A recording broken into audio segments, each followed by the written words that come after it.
Clinton campaign buoyed by high Latino turnout in election's final hours. Continued risk of an upset from Donald Trump looms on the final day of campaigning as Clinton pours last-minute resources into industrial Midwest.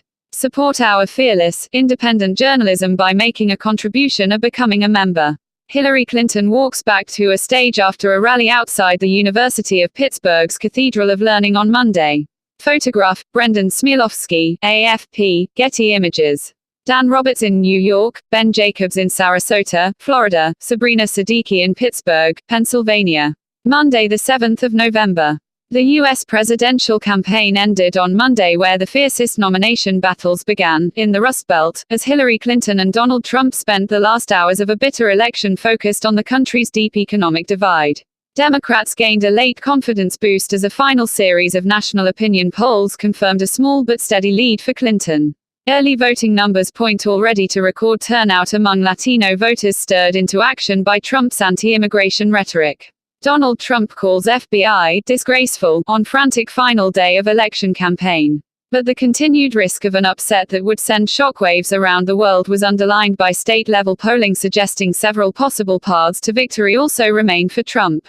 He hopes to galvanize white working-class anger over jobs and trade in the traditionally Democratic manufacturing regions, though also needs an almost clean sweep of battleground states including Florida and North Carolina to win outright.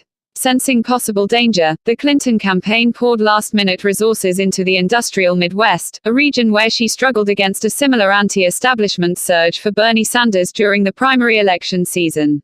Both Clinton and Barack Obama held afternoon rallies in Michigan before planning to finish the night on stage together in Philadelphia with Bruce Springsteen. Trump was also headed to Michigan where he planned to end the night, before returning to New York, where he will vote. The Republican candidate took aim at Clinton's use of celebrities to amplify her final pitch to voters, with a loaded jibe at Jay-Z and Beyoncé, were they talking or singing? Barack Obama waves after speaking at a rally for Hillary Clinton in Ann Arbor, Michigan, the day before the election. Photograph, Nicholas Cam, AFP, Getty Images. What's happening is a disgrace, he told his first rally in Florida after the FBI confirmed overnight it would not be changing its decision not to charge Clinton over her private email use. With what's happening with our justice, our country is a laughingstock all over the world. The laughing. Who is leading the polls the day before voting? Not a clear Clinton or Trump. We are going to bring back the jobs and the wealth that have been stolen from you, Trump told a later rally in Raleigh, North Carolina. We are going to bring back the miners and the factory workers.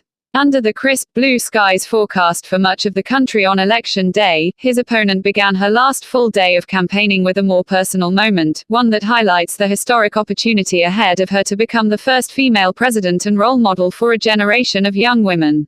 Pausing beneath the plane that has carried her through the closing months of a sometimes interminable feeling campaign, she stopped to show the scene to her 2-year-old granddaughter Charlotte via her phone's FaceTime application.